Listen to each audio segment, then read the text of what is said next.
Курильском районе Сахалинской области России приостановили продажу 92-го бензина, сообщил глава Курильского округа Константин Истомин. Оставшийся бензин нужен спецтранспорту, объяснил он. До этого на Курилах ввели ограничения на продажу бензина не более 10 литров в одни руки. Ранее в Приморском крае сообщалось о километровых очередях на АЗС, а в Забайкалье начали продавать бензин по талонам.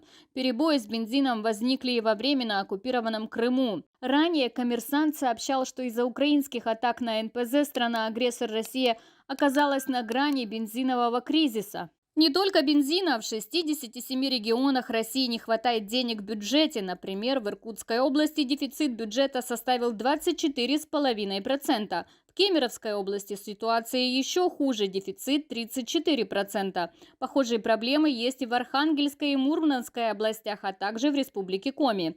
Эксперты считают, что к концу года ситуация ухудшится, потому что в декабре регионы обычно тратят большие деньги на оплату госконтрактов.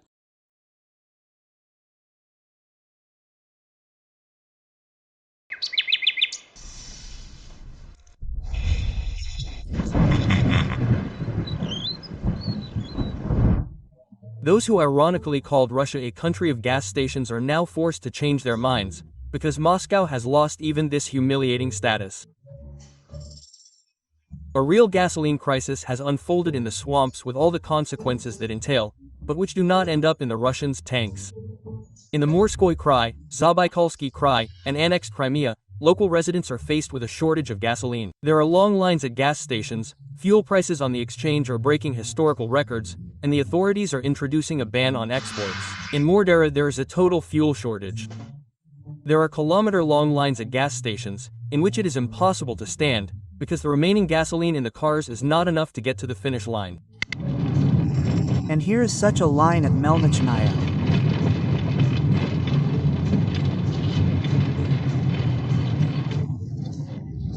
Right in your way.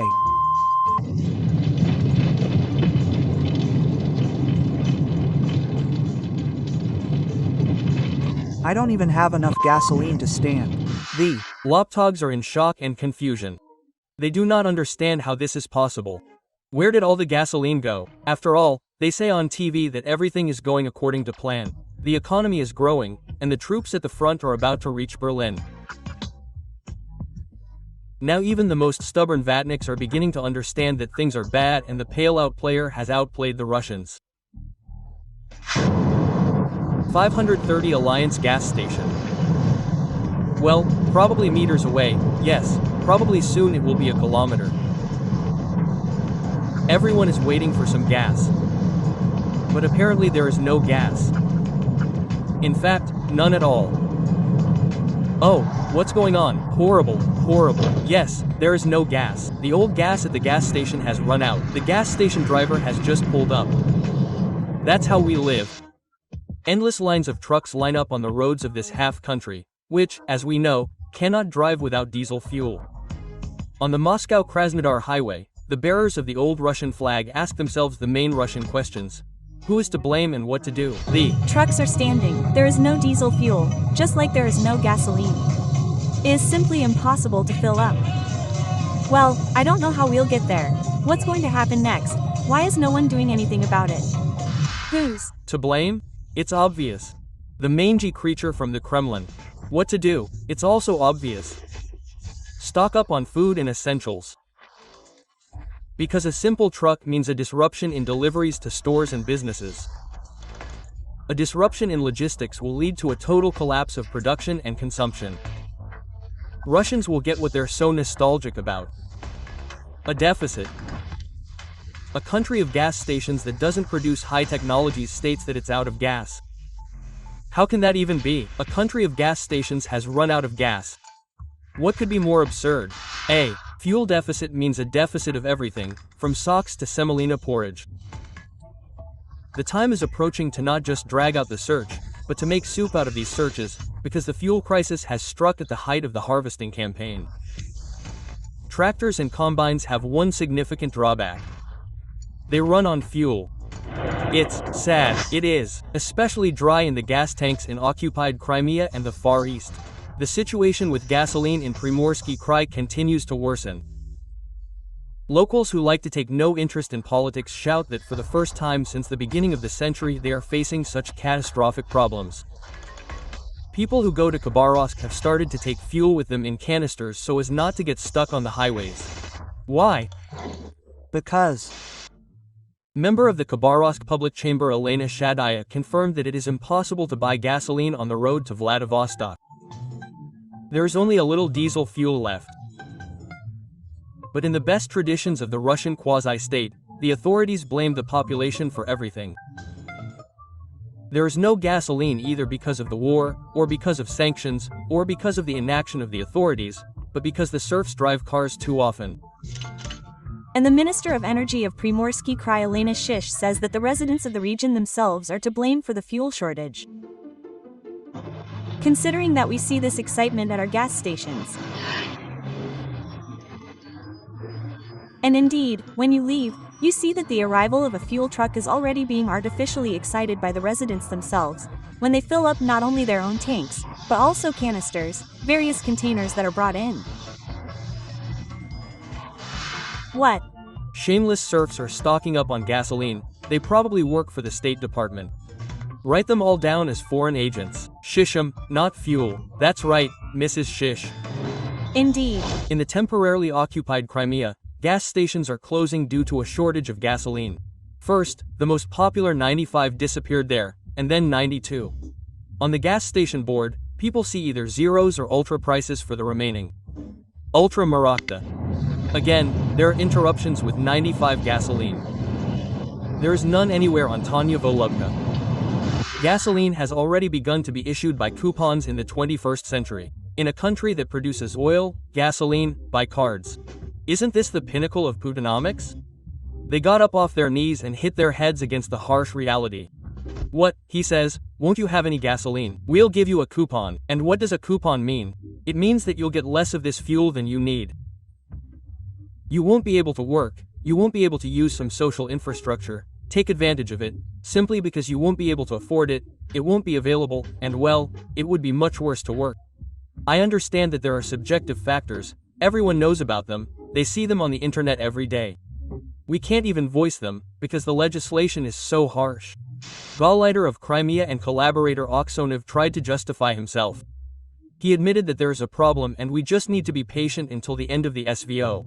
He is forced to publicly, that is, clarify the situation, that the issue concerns logistics. A significant part of the fuel is delivered by road. After the end of the special military operation, a number of issues will go away and, accordingly, everything will return, well, to the previous level. And this is definitely known. Oksonov wanted stones from the sky, and now he dreams of canisters. The occupiers have driven the peninsula into a vicious loop.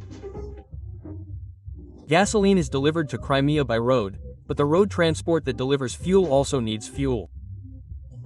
And compared to Krasnodar Krai, we expect that our situation will generally level out due to the entry of large vertically integrated companies. I ask both Crimeans and guests of the peninsula to treat the restrictions that concern the 95th gasoline with understanding. You are feeding me some nonsense. In general, the Goblin Oksonov wanted to calm the population, but the opposite happened. The Gauleiter openly discredited the Russian army, doubting its air defense, because, in Oksonov's opinion, the gasoline shortage is associated with some troubles at the oil refineries. There are also problems with fuel here. Unfortunately, I want to say that our production volumes at 3 plants in the south of Russia have been significantly reduced for objective reasons. Come on, it's hard to argue with obvious things. Ukrainian strikes on Russian oil refineries played a huge role in the fuel crisis. In recent weeks, good drones have visited dozens of oil refineries and storage bases throughout the European part of Muscovy. Even the oil refinery in Ukhta, 1,700 kilometers from the Ukrainian border, was on fire. And they are incurring very large losses, because the sanctions are somehow, well, working, and buying equipment through gray schemes through third countries is very expensive and takes a long time to repair, and all this brings them very large profits. Therefore, strikes on oil refineries, for example, are the best way to knock the stool out from under Putin, to undermine his elite. In August of 25, the oil refineries in Novokubashevsk and Ryazan were completely shut down. The Saratov oil refinery and the same Ukhta refinery are on the emergency stop. Enormous damage was caused to enterprises in the Krasnodar region. Orcs vacationing in Sochi could enjoy completely light nights. The wreckage of the drone hit a tank with oil products. As a result, the tank caught fire. The governor of the region, Veniamin Kondrativ, writes about this. Well, now we see what it looks like.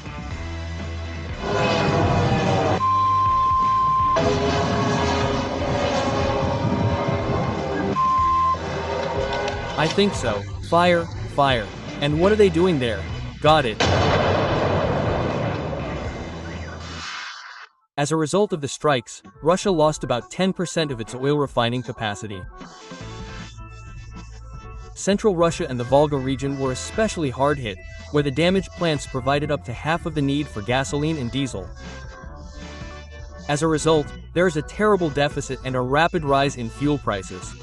Gasoline prices in Sevastopol are breaking historical records. They are also complaining about the rise in prices for Russian fuel in Abkhazia. Guys, good morning. Rosneft gas station. By the way, gasoline prices went up just a few days ago. And I'll show you the prices at Rosneft now. And this is against the backdrop of the news that Ukraine has launched serial production of the newest Flamingo cruise missile. This is one of the most powerful cruise missiles on the planet.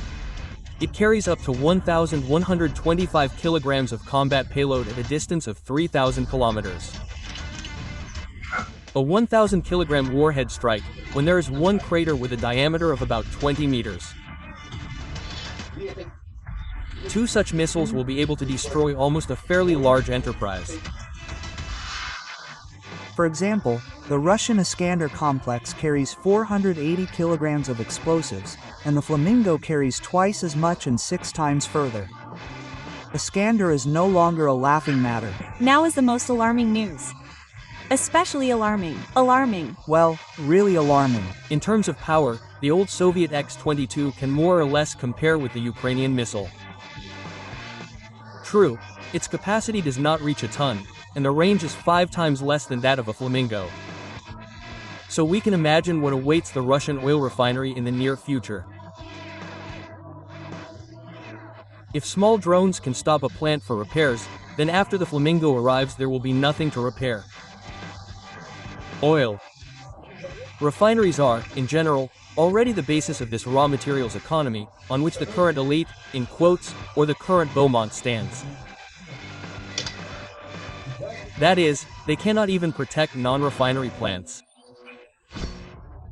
Now Flamingos produce 1 piece per day, but by October they plan to reach the volume of all rockets. This means 210 rockets per month. There is a feeling that Russia does not have so many oil refineries. Scientists called it natural selection. The fuel crisis in the swamps is only the beginning of a big mess. At this rate, Russia will turn into a wasteland from Mad Max, where people will die for gasoline and a piece of bread. I would like to remind you that this video is created for entertainment purposes and contains elements of satire and irony. All facts and events are presented in a hyperbolic or exaggerated form to convey a comic or dramatic effect. We do not aim to mislead, but only to emphasize humor. Please take this with a smile. Key.